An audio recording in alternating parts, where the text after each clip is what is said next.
Ok, continuamos. Con propósito didáctico, la historia del dispensacionalismo se está dividiendo en 7 etapas. En aras de un estudio cronológico ordenado del dispensacionalismo, presenta la siguiente narración de la historia del dispensacionalismo, en 7 etapas.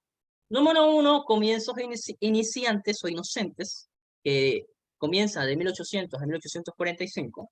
Número 2, autoidentidad consciente. Número 3, principios gobernantes, o sea, los que dieron forma a la teología dispensacional. 4, propagación prometedora, preceptos legisladores, consideraciones de gracia y nuevas anticipaciones milenarias, ¿no? Estos términos están de manera simbólica. Ustedes saben que el dispensacionalismo es conocido por las 7 dispensaciones. Bien, hablemos de sus inicios, o lo que podríamos considerar antes de Darby. He mandado una copia digital de un libro que se llama Dispensacionalismo antes de Darby, y quiero que hablemos sobre una estructura dispensacional antes de Darby. Primero veamos qué tiene que decir la presentación. El dispensacionalismo se desarrolló de manera bastante inocente, creciendo constantemente desde un terreno fértil de exploración, innovación y redescubrimiento escatológico que había estado en marcha durante varios siglos desde la Reforma. Alcanzó su punto álgido en el siglo XIX. Durante este tiempo surgieron los antecedentes conceptuales del patrón de doctrina e interpretaciones que se convierten en dispensacionalismo en el siglo XIX, desde Barrington hasta Watts y hasta Chandler.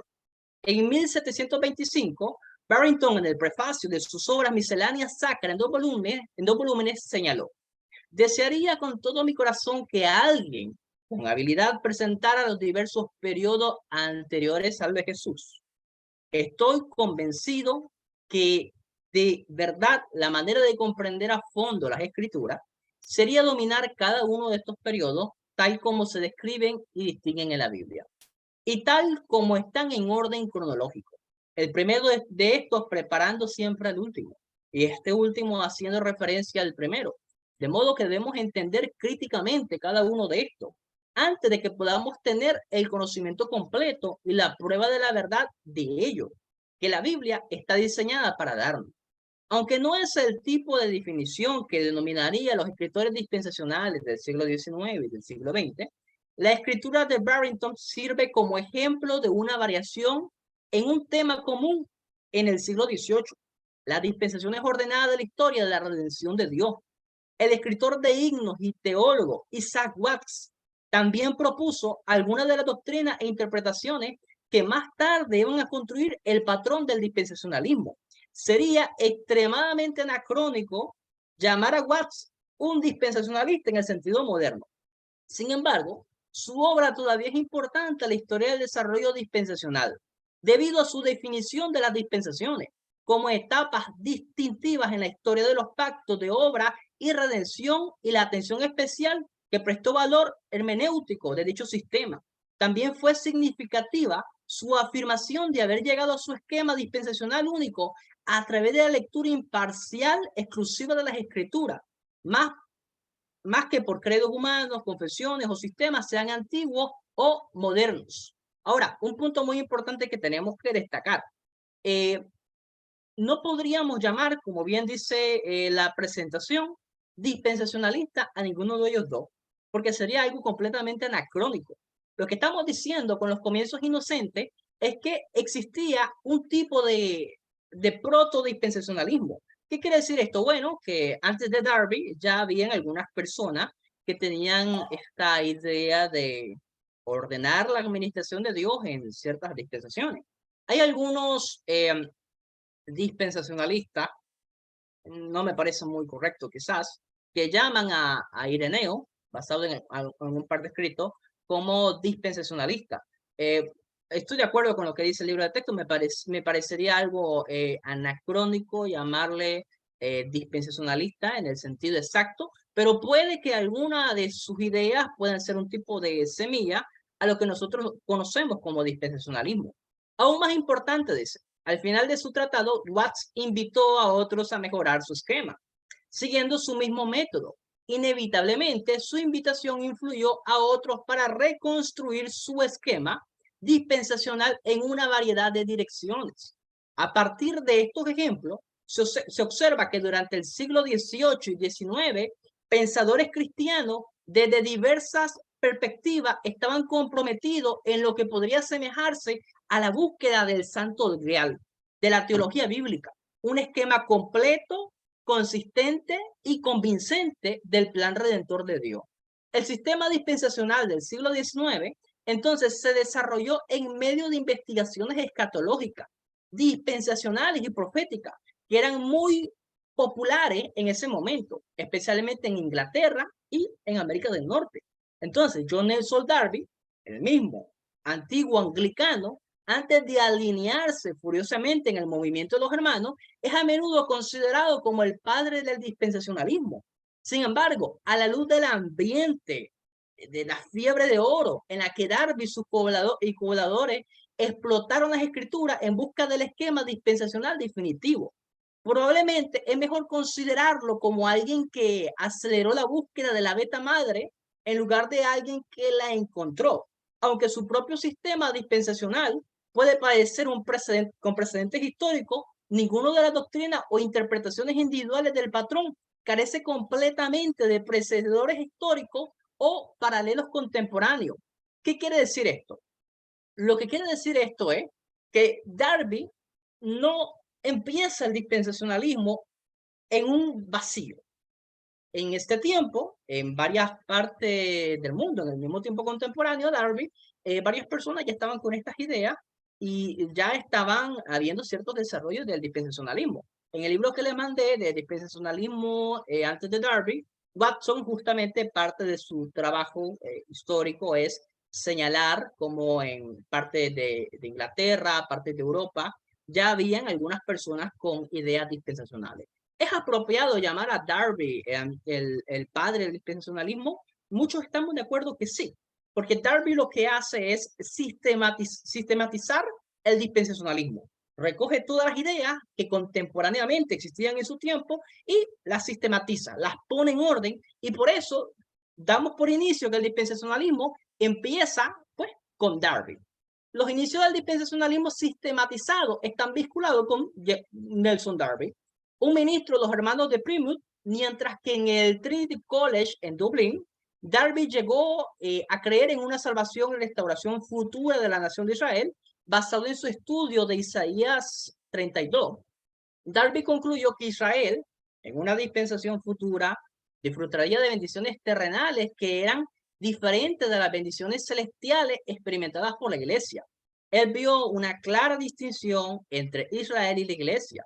Darby llegó a creer en un rapto inminente de la iglesia que era seguido de la 70ª semana de Daniel, en la que Israel tendría más el centro del escenario del plan de Dios. Después de este periodo, Darby creía que había un reino milenial en el que Dios cumpliría sus promesas incondicionales a Israel. De acuerdo con Paul Enns, Darby propuso el esquema dispensacionalista al notar que cada dispensación coloca al hombre bajo cierta condición.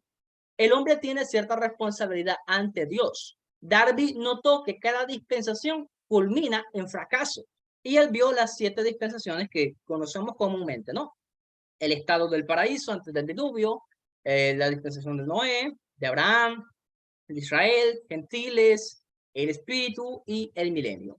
Para su propio testimonio, Darby dice que su teología dispensacional fue completamente formada en 1833. Darby a menudo es considerado el padre del dispensacionalismo justamente por este trabajo de sistematización. Ahora, cuando la teología dispensacional comienza a construirse con Darby, comienzan a salir diferentes personajes que en alguna medida pues dan propagación a las ideas del dispensacionalismo. Dice, tras muchos viajes, conferencias, escritos por Europa y Norteamérica, Darby muere en 1882. Para entonces, y en gran parte debido a su influencia, el patrón doctrinal establece conocido como el dispensacionalismo ya se había consolidado. En el periodo comprendido entre 1875 y 1900, a medida que la llama del dispensacionalismo de Darby encendía numerosas luces por todo el mundo, la teología dispensacional desarrolló una identidad aún más definida con el ascenso de lo que podría llamarse principales gobernantes, pastores, teólogos y autores individuales que más tarde serían considerados como autoridades y líderes del dispensacionalismo. Estos dirigentes se convirtieron en expertos en articular, defender y promover la teología dispensacional de forma que enfatizaban los puntos de unidad con creciente claridad al tiempo que seguían permitiendo áreas de diversidad. A finales del siglo XIX, estos dirigentes gozaban de consenso doctrinal de un sistema, la cooperación de un movimiento y la autoridad de una alianza de líderes con ideas afines. En los inicios de 1870, varias conferencias bíblicas se llevaron en Estados Unidos. Esas conferencias ayudaron a esparcir el dispensacionalismo. Las conferencias del Niágara no comenzaron a promover el dispensacionalismo, sino que las ideas dispensacionales fueron a menudo promovidas. Las conferencias bíblicas y proféticas estadounidenses promovieron la teología dispensacional.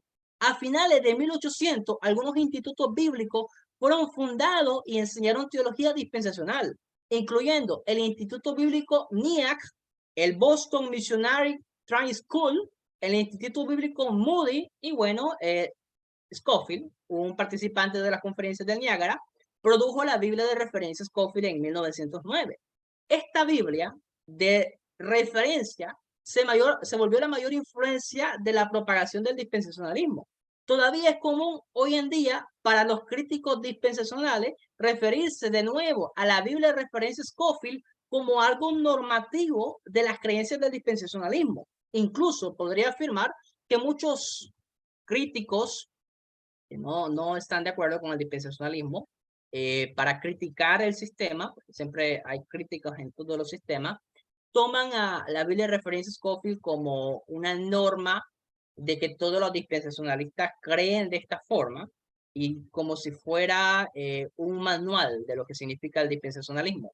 A través de esta presentación vamos a darnos cuenta que el dispensacionalismo desde sus inicios hasta su actual desarrollo no ha sido un sistema que tenga una sola variante normativa para todo. Existe variedad en el dispensacionalismo. Dice, primero en 1909, Scofield publicó la Biblia de referencia, que consistía en numerosas notas de estudio que proponían no solo la clásica teología protestante, sino también la escatología y eclesiología del dispensacionalismo. Crutchfield escribe, fue la Biblia de consulta Scofield la que proporcionó la herramienta más eficaz para la difusión del dispensacionalismo en América. Del mismo modo, Magnum señala, históricamente hablando, la Biblia de referencia Scofield fue para el dispensacionalismo lo que las 95 tesis de Lutero fueron para el luteranismo, o las instituciones de Calvino para el calvinismo. Publicada por Oxford, la Biblia de Scofield disfrutó de un éxito internacional e interdenominacional, dando al dispensacionalismo como un sistema la reputación, no solo de una alternativa viable, sino también aceptable y respetable entre las ortodoxias protestantes. Scofield también desempeñó un papel decisivo en la creación de la Escuela Bíblica de Filadelfia, que más tarde se fusionó con el Instituto Bíblico de Filadelfia para convertirse en el Instituto Bíblico de Filadelfia en 1951. A lo largo del siglo XIX, esta escuela formó numerosos predicadores, profesores y laicos desde una perspectiva dispensacional. Al otro lado del país, el Instituto Bíblico de Los Ángeles, conocido actualmente como Biola, fundado en 1908 por Lyman Stewart y dirigido por el dispensacionalista R. A. Torrey, también contribuyó a la propagación del dispensacionalismo. Lewis Sperry Chafer, discípulo directo de Scofield y su sucesor en la primera iglesia congregacional de Dallas, posteriormente rebautiza Scofield Memorial, bueno, este es un dato de la iglesia. Fundó el Seminario Teológico de Dallas en 1924, aunque el Seminario Teológico de Dallas comenzó con una facultad que enseñaba desde una variedad de perspectivas escatológicas. Chafer era un dispensacionalista convencido y para la revisión de 1952 de la declaración doctrinal de la institución, el dispensacionalismo quedó fijado de forma permanente. Con el seminario de Dallas, también profesores dispensacionalistas adquirieron voz en la erudición evangélica con la facultad que se hizo cargo de la publicación de la revista de la Biblioteca Sacra. Aquí quiero añadir un punto importante y personal. Algunos de los críticos del dispensacionalismo toman al dispensacionalismo popular, el dispensacionalismo laico, el dispensacionalismo quizás de algunas personas en redes sociales que se autoperciben como dispensacionales, como objeto para hacer crítica. Y mire, todos estamos de acuerdo que todos los sistemas teológicos que existen tienen malos representantes. El arminianismo tiene malos representantes, hablando al nivel del laico, ¿no? El calvinismo también tiene malos representantes. El presbiterianismo tiene malos representantes. Siempre hay personas que no van a hacer una representación justa del sistema. Quizás muchas veces porque esas personas no tienen la formación adecuada para hablar de lo que hablan o simplemente por falta de información. En este punto, en esta parte, quiero dejar bien remarcado que el dispensacionalismo desde estos tiempos hasta el día de hoy cuenta con una voz de erudición. Cualquier persona que sabe de academia o de universidades de prestigio conoce a Biola University, conoce al Seminario Teológico de Dallas, que son instituciones académicas de formación teológica de mucha reputación, y bueno, son instituciones dispensacionales, que en alguna medida promueven el dispensacionalismo. Entonces, no sé si ustedes sabían que hay universidades de prestigio académico que cuentan y ellos vienen a ser parte de la buena representación del dispensacionalismo con una voz de erudición. Así que un punto importante que quiero remarcarles, porque a veces las personas piensan que no, es que el dispensacionalismo es una posición que ninguna persona que cree seriamente en la Biblia va a abrazar el dispensacionalismo. Bueno, para hacer ese tipo de afirmaciones tendríamos que cuestionar mucho la erudición y los aportes académicos de estas instituciones. Pero bien, prosigamos. Eso solamente era un paréntesis con lo que quería decir.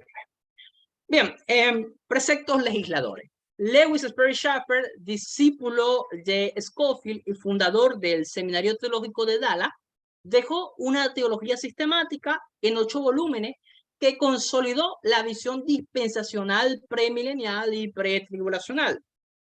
Durante su mandato, John Walbert, presidente del Seminario Teológico de Dallas, promovió el premilenialismo dispensacional en libros accesibles para laicos, atrayendo a seguidores y consolidando el movimiento.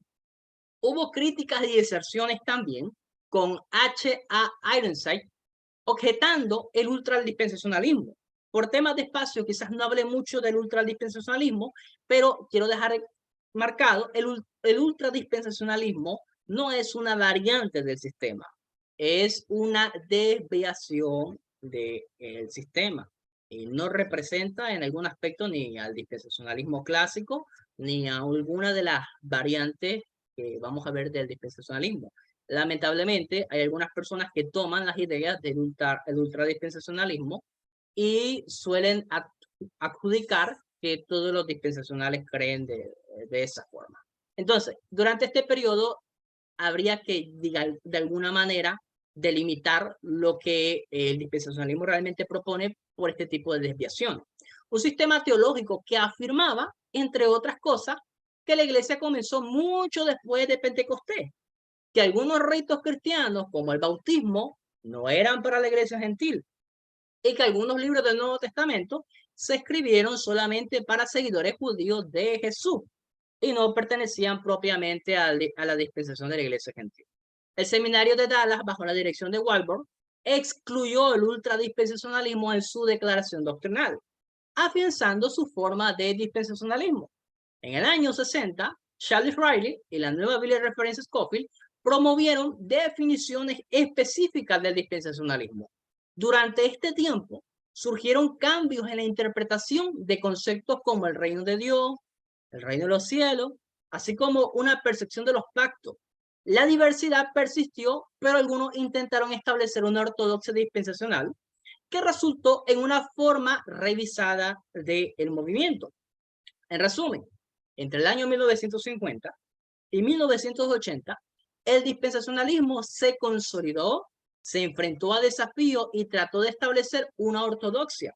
Aunque la diversidad prevaleció, la influencia de figuras como Schaffer, Walberg, junto con publicaciones claves, moldearon el movimiento, pero la falta de autoridad central y las perspectivas en evolución impidieron una uniformidad completa.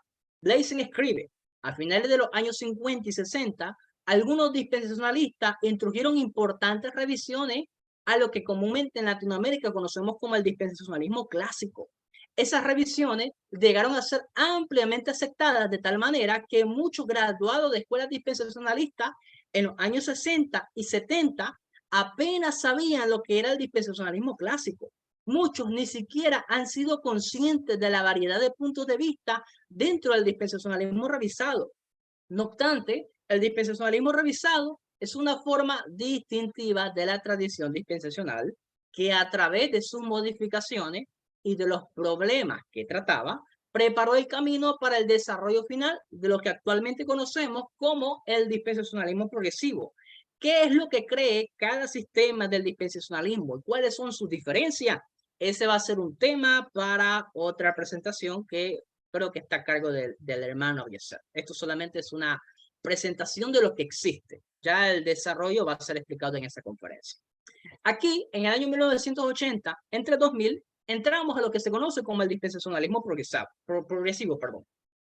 De estos nuevos intentos de reconciliar la historia de su propia tradición con la crítica y de las ideas no dispensacionalistas, surgió la escuela de pensamiento conocida como dispensacionalismo progresivo.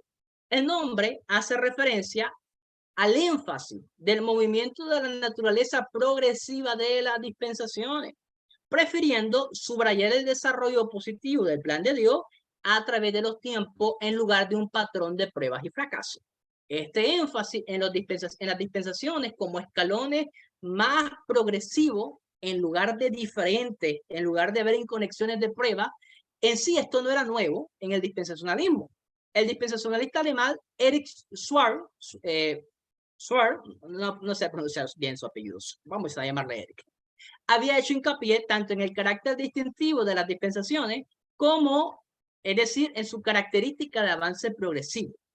Por lo tanto, algunos de los cambios asociados con el dispensacionalismo progresivo pueden considerarse más en cambio de énfasis por parte de algunos eruditos dentro de una tradición diversa de pensadores dispensacionalistas, no necesariamente como un desarrollo totalmente nuevo. Algunas de las modificaciones doctrinales e interpretativas más significantes avanzadas por el dispensacionalismo progresivo, en contraste con otras formas de la tradición, tenían que ver con la naturaleza y relación con la iglesia y Israel como pueblo de Dios, el lugar de las prácticas adecuadas de la interpretación literal, el estado actual de los cumplimientos de los pactos bíblicos, especialmente del pacto davídico y el nuevo pacto, y una comprensión del reino de Dios a la iglesia como una forma inaugurada del reino mesiánico y venidero. No hay aspectos totalmente futuros, destaca aspectos presentes del reino. La cuestión de si la actual sesión de Cristo a la diestra del Padre era de algún modo una inauguración parcial del prometido pacto davídico del Mesías, o como sostenía la mayoría de los dispensacionalistas del pasado, el reino davídico no comenzaría hasta el reinado de Cristo en el milenio, se convirtió en una importante marca de divergencia de los dispensacionalistas progresivos con respecto a la mayoría de sus hermanos teológicos. Sin embargo, debe reconocerse que mientras la mayoría de los dispensacionalistas norteamericanos habían insistido durante mucho tiempo en que el reinado de Cristo como rey davídico no comenzaría hasta su segunda venida, en la década de 1950 ya se había enseñado, ya habían ciertas enseñanzas sobre ello. En el tiempo presente, Cristo es simultáneamente sacerdote y rey en el cielo, aunque el sacerdocio y la realeza de Cristo solo los conoce realmente el creyente. A la parte derecha hay dos personajes que no tienen el nombre ahí, pero lo vamos a ver más adelante. El de arriba es Darth Bog, doctor del Seminario Teológico de Dallas, y el de abajo es Craig Blazing. Actualmente ellos podríamos considerarlo como los representantes y la voz académica del dispensacionalismo progresivo. Bien, siguiendo con los avances del dispensacionalismo, permítanme un momento.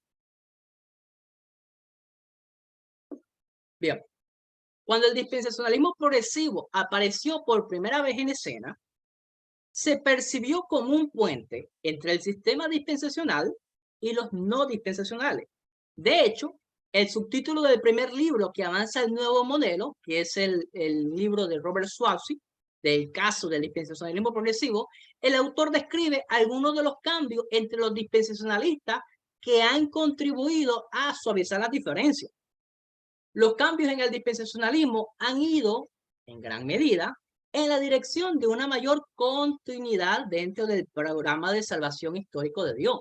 En lugar de un estricto paréntesis que no tiene relación, en lugar de un estricto, es que se me copió algo, que no tienen un estricto paréntesis en relación con las profecías del reino mesiánico del Antiguo Testamento, muchos dispensacionalistas reconocen ahora la era actual de la iglesia como la primera etapa del cumplimiento parcial de estas profecías.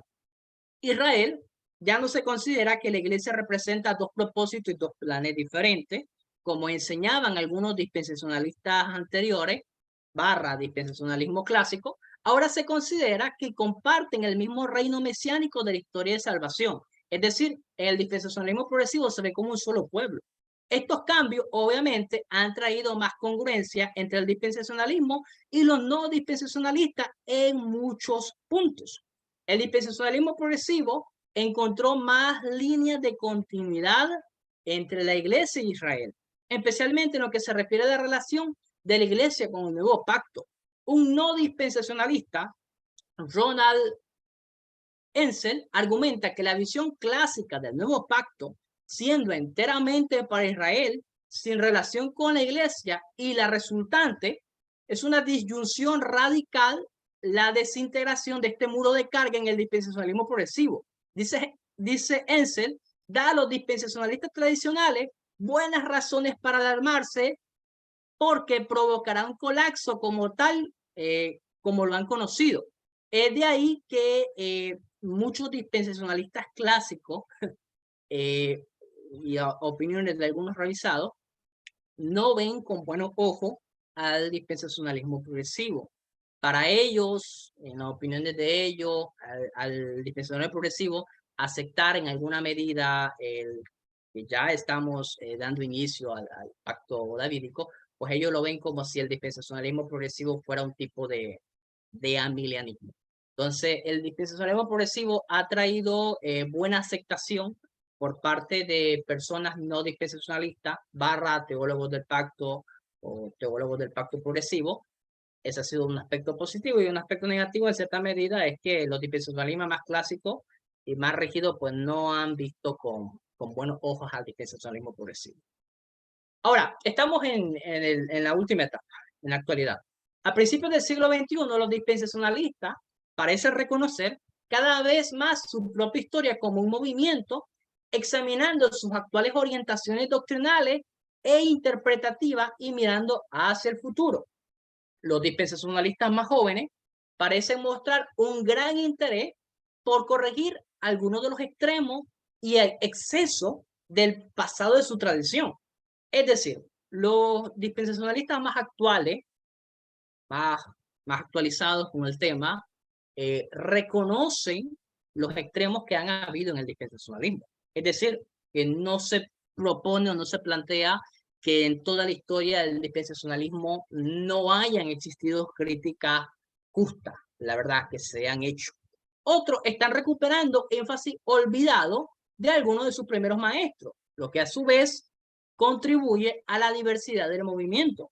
Muchos encuentran herramientas útiles en este empeño en los estudios patrísticos y de la Reforma, así como en el compromiso con tradiciones bíblicas y teológicas más amplias. ¿A qué entramos entonces con esto? Y se plantea la pregunta el doctor Michel Spiegel. ¿Cuál es el futuro del dispensacionalismo? A la luz del pasado y a la luz del presente.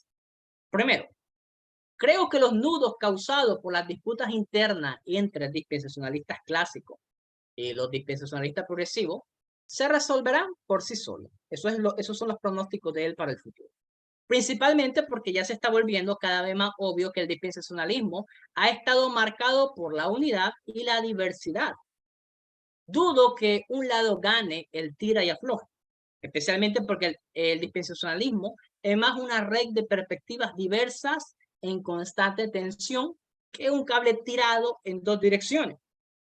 Lo más probable es que el resultado sea una tolerancia mutua y aprecio por las variedades pasadas y presentes de perspectiva sobre temas como la relación entre Israel y la Iglesia, el tema del nuevo pacto, la interpretación de profecías particulares, el estado del reino davídico de Cristo, el grado de continuidad y descontinuidad entre dispensaciones, y así sucesivamente. Parte de lo que Spiegel menciona acá se ha visto en libros de 4 puntos de vista, donde, por ejemplo, hay 4 eruditos discutiendo el tema de continuidad y descontinuidad. Hace poco estaba leyendo un libro reciente, no recuerdo si Darbock era el editor, pero era uno de estos libros de 4 puntos de vista donde se hace un contraste, cada autor defiende su punto y cada autor trata de responder a cada punto. Entonces, en este libro habían cuatro posiciones. Estaba la teología del pacto, obviamente es un libro en inglés, no es un libro en español. Estaba la teología del pacto, estaba la teología del pacto progresiva, estaba el dispensacionalismo clásico y estaba el dispensacionalismo progresivo. Entonces, esta tolerancia, este diálogo también es algo que actualmente se está, por lo menos en el mundo académico, se está dando. Aquí en Latinoamérica, en una gran parte de medida, lo que se da es simplemente críticas hechas al dispensacionalismo clásico, críticas hechas al dispensacionalismo popular, y los críticos muchas veces lo que hacen, bueno, esto es lo que cree el dispensacionalismo y por eso está mal. Y mire, yo entiendo que muchas de las críticas que se hagan al dispensacionalismo sean justas y sean correctas, porque muchas de las críticas que hay en línea actualmente son críticas hechas al dispensacionalismo clásico. Pero lo que está mal está en considerar esas ideas, por ejemplo, las ideas que presenta Scofield en su Biblia, como el todo del dispensacionalismo, ignorando todas las revisiones, todos los avances, todas las superaciones que el mismo sistema ya ha realizado. Es como atacar al dispensacionalismo por ideas que ya actualmente ningún dispensacionalista cree.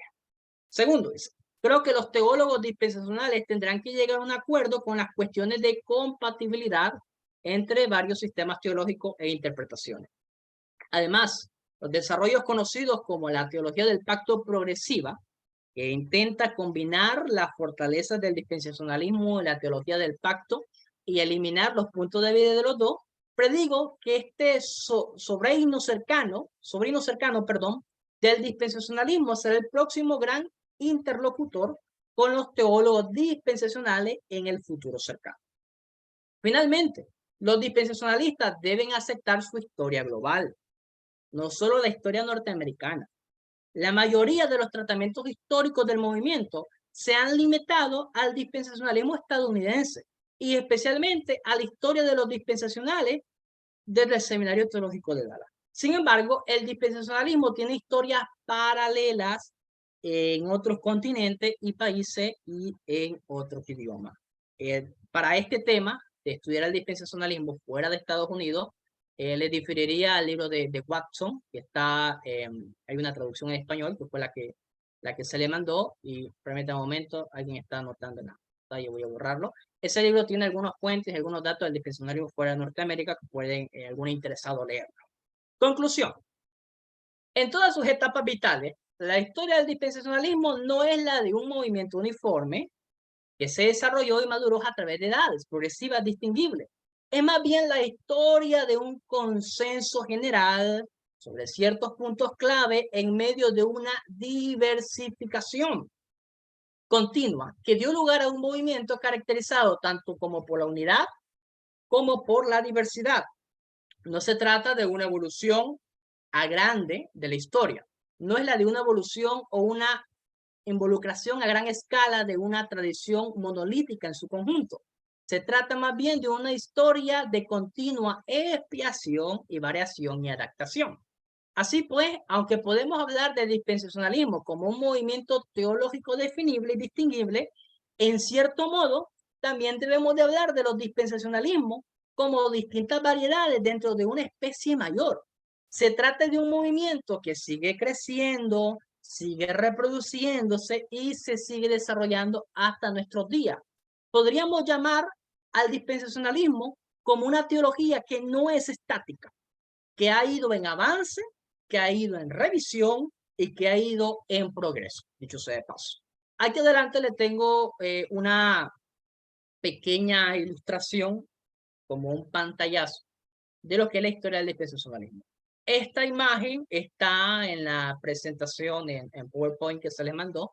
La pueden sacar de la presentación y guardar en su escritorio. Y esto es para que puedan orientarse un poquito mejor. Por ejemplo, aquí tenemos lo que es el inicio del dispensacionalismo, obviamente con Darby. Con Darby, Scofield y Schaffer, tenemos el inicio del dispensacionalismo clásico. Con Bullinger tenemos lo que es el ultra o el hiperdispensacionalismo, que es una desviación. Entiéndase bien, es una desviación del dispensacionalismo. No se le considera una variante como tal del dispensacionalismo. Después, tiempo posterior, nace lo que se conoce como el dispensacionalismo revisado con Riley y con Walpole, en el que se hacen algunas correcciones y del dispensacionalismo clásico. Tiempo después, como le había mencionado, Buck y Blasing son los actuales representantes del dispensacionalismo progresivo. Lógicamente, no son los únicos, pero si ustedes quieren estudiar de manera independiente qué es lo que cree cada variación del dispensacionalismo, para el dispensacionalismo clásico, obviamente tienen que leer Scofield y a Schaffer. Para el dispensacionalismo revisado, tienen que leer a Charles Riley, a John Walburn. Y para el dispensacionalismo progresivo, tienen que leer a Buck y a Blasing. Scott McKnight, un teólogo del Nuevo Testamento, recientemente publicó un comentario, un libro de Apocalipsis. Scott McKnight no es dispensacional ni nada por el estilo, pero él al inicio de su libro dice lo siguiente, algo que yo se lo agradezco mucho.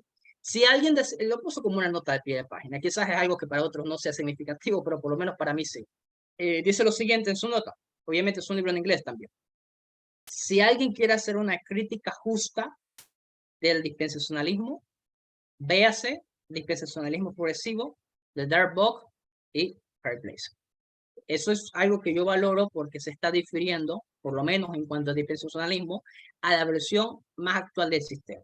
Es decir, si los críticos quieren refutar, por así decirlo, al dispensacionalismo clásico, lo pueden hacer, pero varias de las cosas del dispensacionalismo clásico ya acá ni se mencionan. Entonces, si un crítico dice, no, que el dispensacionalismo clásico tiene una hermenéutica dual del cielo y la tierra, nosotros de este lado vamos a decir, correcto, eso no está bien, nosotros no creemos eso. Entonces, esta imagen representativa les va a ayudar para orientarse mejor en la historia del dispensacionalismo. Y como último, una pequeña bibliografía recomendada, 2 libros en español y 2 libros en inglés. El primero es el libro de Craig Blasing y Darbock, que es del dispensacionalismo progresivo. Como les mencioné, esto es lo más reciente del dispensacionalismo. Si usted quiere hacer una crítica, como dijo un hermano, refutar al dispensacionalismo, tiene toda la libertad de hacerlo. Solamente que le pido, como dispensacionalista, en su respuesta, en su refutación al dispensacionalismo, lea ese libro y cítelo y úselo como fuente.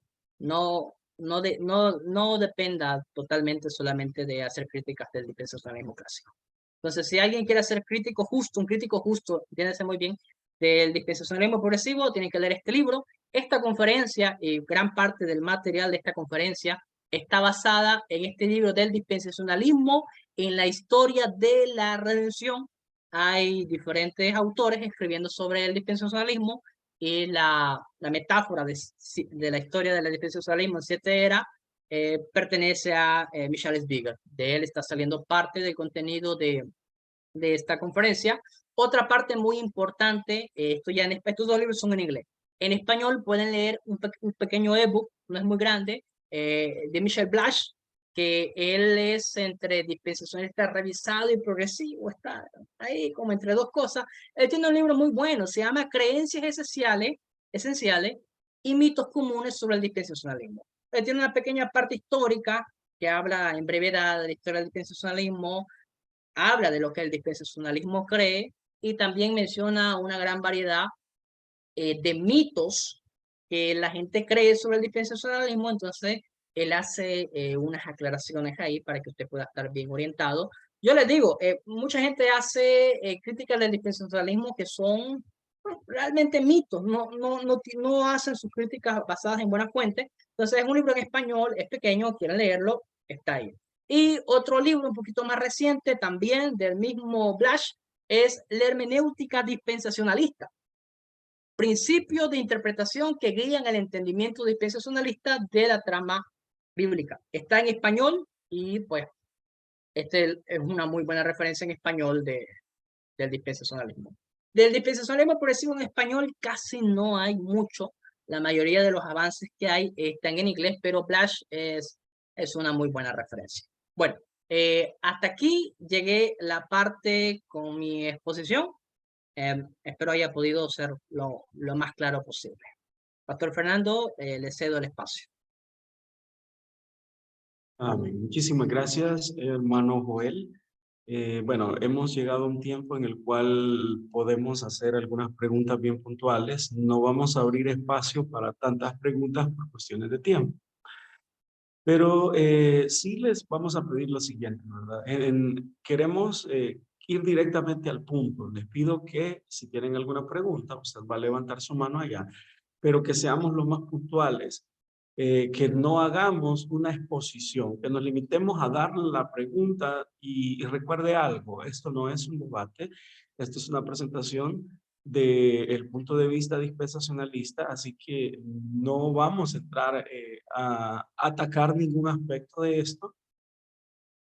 Por favor, ¿verdad? Tiene alrededor de 1 minuto para decir su pregunta y luego el hermano Joel va a responderla. Así que en orden, como los tengo acá, tengo hermano Rudy, luego hermano César, luego hermano Josué Alam León y como cuarto, Carlos Gaitán. Comenzamos, hermano Rudy. Muy buenas noches a todos, hermanos. Muchas gracias por la exposición, hermano Joel. Quisiera solo dos consultas. En su exposición mencionó que hay algunas ideas equivocadas acerca del dispensacionalismo, y que dice que hoy ya nadie cree, ¿verdad? Imagino que se refiere al dispensacionalismo clásico, pero no menciona ninguna. ¿Podría mencionar algunas? ¿Cuáles son esas ideas? Y también acerca de los mitos, no sé si puede mencionar acerca de los mitos. ¿Cuáles son los mitos? Solo se mencionó que hay mitos acerca del dispensacionalismo, pero si pudiera mencionar algunos, por favor, hermano, gracias. Bien, sí.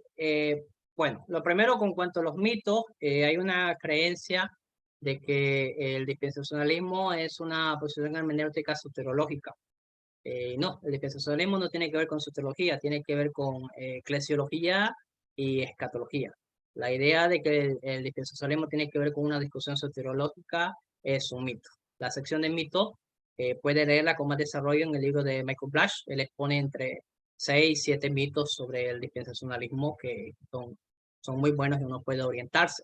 Referente a las ideas que ya no se comparten actualmente con el dispensacionalismo clásico de manera más exacta, voy a ponerles acá, tengo unos gráficos muy aparte que, como les había hablado, las diferencias me he limitado a no mencionarlas mucho por el tema de espacio, porque no es un tema que me toca hablar a mí, pero podría hablar una de las más significativas, hermano, con el dispensacionalismo clásico, y es el dispensacionalismo clásico tenía una idea dual del destino de los pueblos.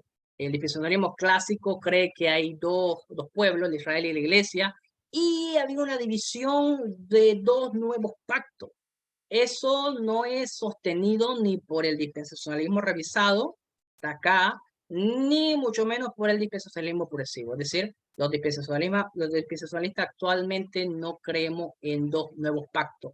como sostenían algunos dispensacionalistas clásicos, que uno pacto era para Israel y otro pacto para la iglesia. Otra de las cosas que del dispensacionalismo clásico, que actualmente no se sostienen, es la dualidad de lo eterno. Se cree dentro del dispensacionalismo clásico que una parte de un grupo de salvos van a estar en el reino terrenal, como que en la eternidad unos van a estar ahí arriba, en la Nueva Jerusalén, y otros van a estar aquí, en la tierra. Entonces hay una vista dual, tanto de la eternidad como con el tema de los pactos. Estas diferencias, hermano, vuelvo a recalcar, no las mencioné porque va a ser el tema de otro hermano, pero aquí se las pongo. Son pequeños ejemplos de lo que usted me preguntó. No sé si pude responder brevemente a su pregunta. Agradezco mucho su tiempo, hermano. Muy amable, gracias. Amén. Hermano César. Sí, primero, muchas gracias, hermano Joel, por la exposición. Mi pregunta va más ligada a este avance que ha tenido el dispensacionalismo y vemos cómo ha ido cambiando. Entonces, a veces pareciera que de traer más confianza, trae más desconfianza, porque como que ha cambiado demasiado, que al final digo, bueno, ¿qué tan confiable es si hay otros sistemas que llevan mucho más tiempo y no ha ido a esa evolución? Amén. Esa es la pregunta. Exacto. Bien. Bueno, sí, eso es uno de los puntos que una persona nos ha mencionado. Pero mire, para cuestionar el dispensacionalismo porque tiene vertiente y ha tenido desarrollo, eso nos llevaría un poquito en paralelo, por ejemplo, a la historia de la iglesia. Y de hecho, también es uno de los argumentos de los católicos. La historia de la iglesia, todos aquí sabemos que la historia de la iglesia ha sido una historia de diversidad. Desde su fundación hasta la actualidad ha habido una gran variedad de separaciones, divisiones por ciertos puntos, y eso ha traído diversidad. Entonces, uno de los puntos, por ejemplo, de los católicos con los evangélicos, dicen, no, es que nosotros solamente tenemos una iglesia y tenemos un credo y tenemos una posición. Yo no creo en los evangélicos porque ustedes son muchos, tienen un montón de dominaciones, y entonces ¿en quién creo yo? Porque tienen un montón de divisiones. Entonces, la objeción de que el dispensacionalismo es muy poco confiable porque tenga diversidad, me parece que no es una muy buena objeción, porque bajo esa misma premisa tendríamos que cuestionar a nuestro cristianismo, que también posee mucha diversidad. Yo diría, y esto también en un aspecto general, que el dispensacionalismo es teología. Y como teología, la teología no es estática. La teología avanza, hay progreso y hay aprendizaje. Entonces, si un sistema avanza, se desarrolla, va corrigiendo ideas que se reconoce que han sido equivocadas, no muestran que es un sistema de confianza, sencillamente muestran que es un sistema en desarrollo. Haciendo un paralelo, uno de sus, ¿cómo puede decirlo? De sus oposiciones, por ejemplo, más famosos del dispensacionalismo, es la teología del pacto. La teología del pacto es una posición que tiene bastante tiempo, y podríamos preguntar, ¿la teología del pacto tiene variedades?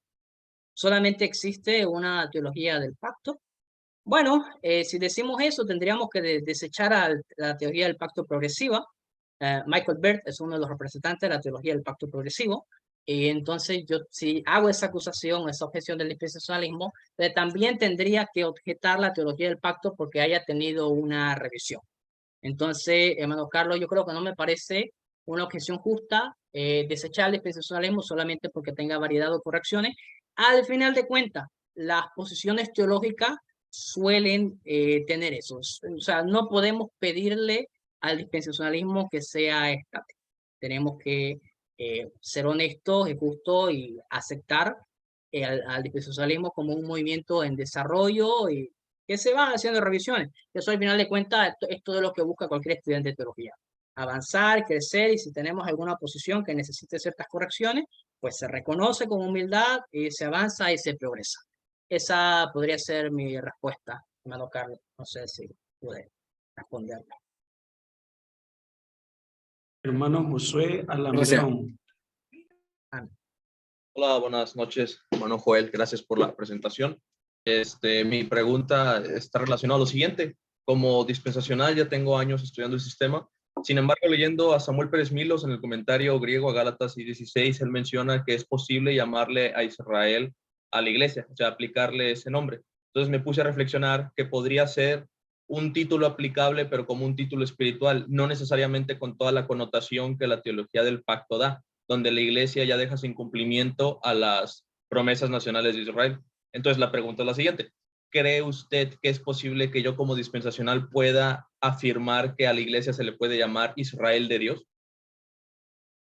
Dartbock y Clay Basin, ellos dicen que la iglesia, y usan un símil enfático, y eso es lo que ellos plantean, que la iglesia es como el Israel de Dios. Se usa bastante el símil. Entonces, lo que ellos recomiendan o lo que ellos ven es que podríamos utilizar a modo de símil la expresión de la iglesia como Israel de Dios. Esa es la opinión de ellos y esa es la opinión con la que yo estoy de acuerdo. Aunque va a haber, como le había mencionado, hay una exposición más adelante que va a hablar sobre el tema de Israel y la iglesia, si son dos pueblos diferentes o son un solo pueblo. En esa exposición estoy seguro que el hermano va a hablar más sobre el tema de la iglesia como Israel de Dios. Excelente, Esa muchas sería mi gracias. respuesta. Muchas gracias. Amén. Hermano Carlos Gaitán. Dios le bendiga, Pastor Fernando, Dios lo bendiga, mi hermano Joel. Una muy linda exposición, lo felicito. Mi pregunta va con respecto al tema del arrebatamiento, ¿verdad? El arrebatamiento de la iglesia. ¿Qué posición plantea? ¿Cuál es la diferencia entre lo que plantea el dispensacionalismo progresivo al dispensacionalismo clásico? Porque yo estudio el dispensacionalismo y cada dispensacionalismo plantea una posición diferente. Entonces, yo quería saber su respuesta. Dios le bendiga. Bien, amén, hermano Carlos. Craig Blazing, un libro de debate de posiciones en cuanto al arrebatamiento, en la cual interactúa con Douglas Moo. Él defiende el dispensacionalismo con el rapto pretribulacional, hermano Carlos Gaitán. Entonces, en el dispensacionalismo progresivo se defiende el rapto pretribulacional, aunque debo de admitir que en el dispensacionalismo progresivo el rapto no es un tema central. Es la segunda venida, un tema más centralizado en el dispensacionalismo progresivo. Sin embargo, se sigue sosteniendo en el dispensacionalismo progresivo el rapto pretribulacional. Barra con esto, hay algunos dispensacionalistas que no son específicamente o estrictamente pretribulacionales, y esto hay que ser muy cuidadoso con juzgar al dispensacionalismo así, uniforme. Hay algunos teólogos dispensacionales, no tengo los nombres en mente, que son flexibles con la cuestión del rapto pretribulacional. Se considera en algún aspecto como que la iglesia puede llegar a pasar cierta parte de la tribulación y luego será arrebatada.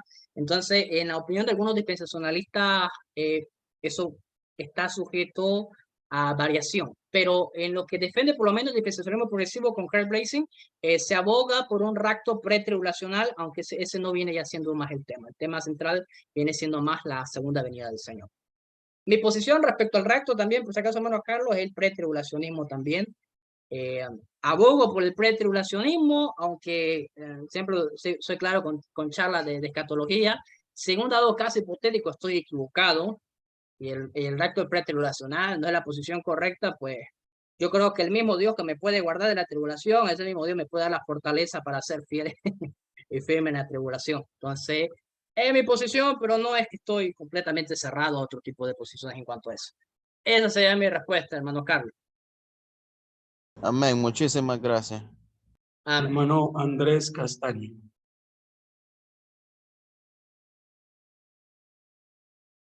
Andrés, no se le escucha. No, tiene su micrófono encendido, pero no se le escucha.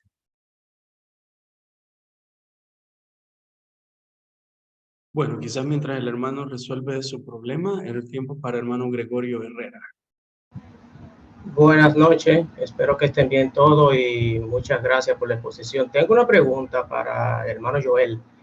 Joel, ¿de qué manera influenció el escrito de Manuel Lacunza, ese sacerdote jesuita, que escribió un libro llamado La venida de Cristo en Gloria, si mal no recuerdo, y que por los años 1815 aproximadamente se tradujo al inglés bajo un seudónimo de un judío apellido Erra, que fue lo que aparentemente cautivó a John Nelson Darby? A partir de ahí, tomando de ese escrito, fue que él esbozó todo el contenido dispensacionalista que él comenzó y de ahí para adelante desarrolló. Entonces, es cierto, el camino lo comenzó a trazar a partir de ese encuentro que tuvo de ese jesuita llamado Manuel Lacunza. Ahí usted me dirá y muchas gracias. Hermano Gregorio, mire, para serle sincero, en todo lo que yo he leído sobre la historia del dispensacionalismo, por lo menos yo no encontré nada al respecto a eso, sobre ese tema. Lo vi en un video de YouTube de X persona, ahí sí lo vi, no voy a ser sincero, pero en los documentos y monografías y ensayos que estuve leyendo sobre la historia del dispensacionalismo, no se mencionó por ningún lado al jesuita Manuel Lacunza. Así que no podría decir, porque no tendría fuentes para afirmarlo, de que él influenció el pensamiento de Darby. Lo que sí se debe de considerar es que Darby no nace en un vacío de ideas dispensacionales. Había mucha gente, y la lista bastante es larga. Watson tiene una muy buena lista en cuanto a eso, de norteamericanos, europeos, que ya venían con ideas dispensacionales. Entonces, Darby lo que hace es sistematizar esas ideas que muchas personas ya estaban teniendo, pero por lo menos como lo registran los libros que tratan las obras del dispensacionalismo, eran ideas que él tenía y que él sistematiza. No las hace en un vacío. Ahora, de que Manuel Lacunza lo haya influenciado, tendría que tener algún documento, alguna monografía, algún ensayo con el cual documentar eso, pero no tengo nada que hable sobre eso, o no leí por lo menos nada que hable respecto sobre eso. Lo único que vi sobre ese tema lo vi en un par de videos de algunos youtubers de YouTube. Más fuera de eso no encontré y no vi nada sobre el tema. Muchas gracias, está bien. Amén. Excelente. Bueno, una última pregunta, nuestro hermano Jesús.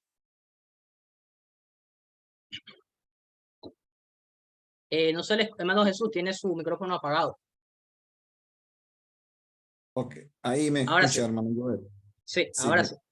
de aquí de la República Dominicana. Excelente exposición, muy novedosa y también desafiante.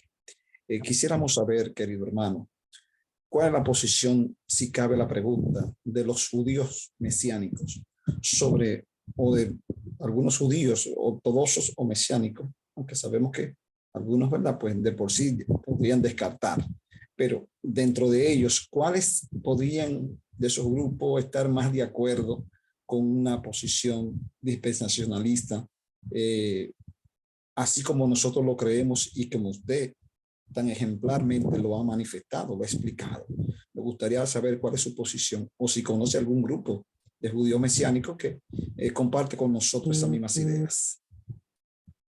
Bien, hermano Jesús, justamente, mire, leí sobre el tema, pero más como idea. Permítame un momento, quiero compartir esto de acá. Aquí lo tengo, más bien lo tengo acá. Bien, déjeme ver dónde lo tengo.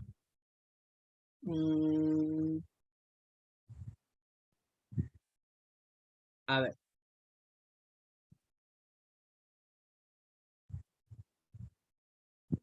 Creo que lo tengo en una parte de Watson. Watson lo menciona en una parte de este libro. Particularmente, hermano Jesús, como no forma esa pregunta parte de la historia del dispensacionalismo, no fue mencionado, pero en el libro de Watson puede encontrar quizás alguna información sobre su pregunta. Para ser honesto, no tengo respuesta concreta a su pregunta. Lo mejor que puedo hacer es diferir del libro de Watson. Perfecto. Gracias, hermano. Gracias, hermano Joel. El libro, por si acaso, se lo pasé al pastor Fernando, creo que lo mandó al grupo en PDF, está en español, ahí pueden quizás encontrar algunas ideas. Gracias, hermano.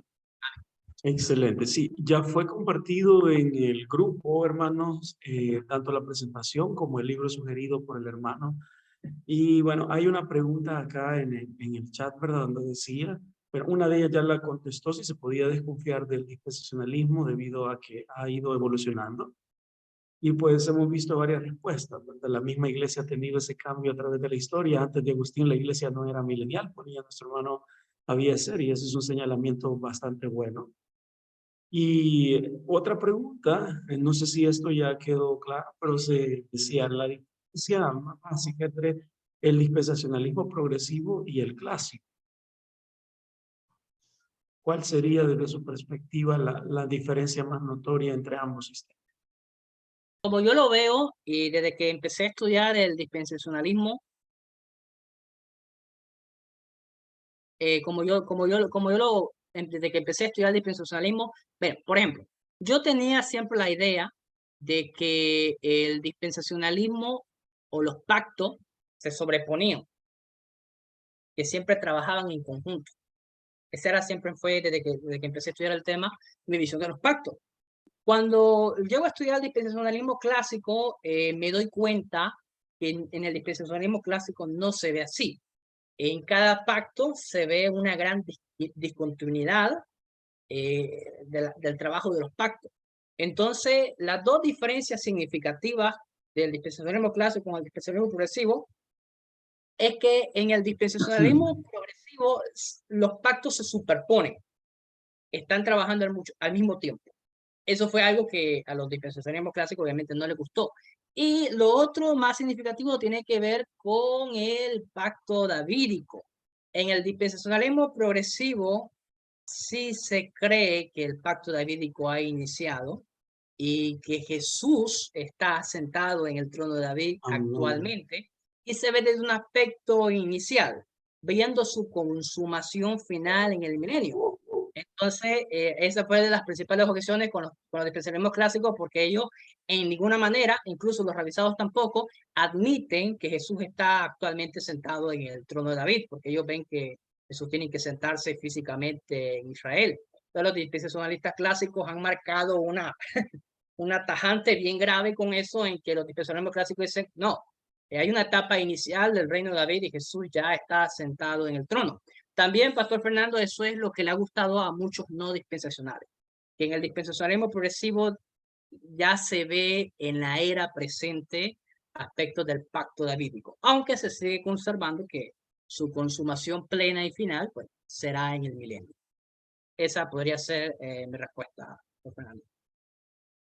Muchísimas gracias, Pastor Joel. Realmente ha sido una clase muy instructiva.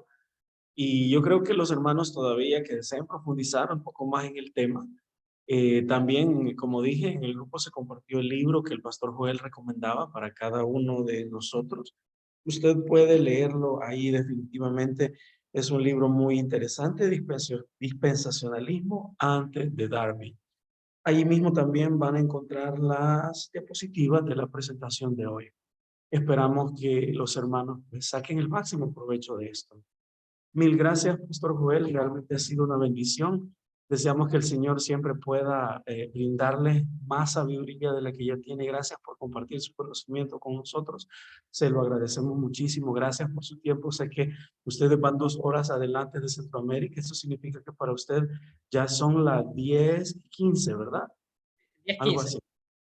Ok, bueno, y gracias a nuestros hermanos de España, que para ellos creo que ya son como las 4 de la mañana y algunos de ellos están aquí, que el Señor les recompense por ese esfuerzo.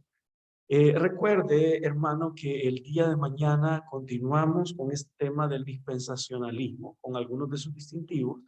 El maestro de la clase número 2 es el hermano J.P. Martínez. Le invitamos a que pueda acompañarnos también, siempre a la misma hora de hoy.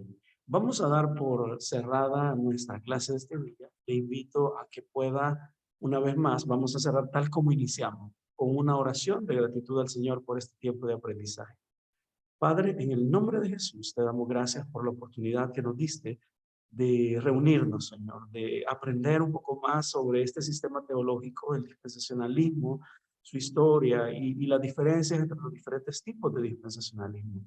Ayúdanos, Señor, a tener una mente siempre abierta para poder comprender a nuestros hermanos que tal vez no piensen como nosotros. Ayúdanos a aceptar, Padre, aquellas cosas que son de tu palabra, que son verdaderas independientemente del sistema teológico que las proponga.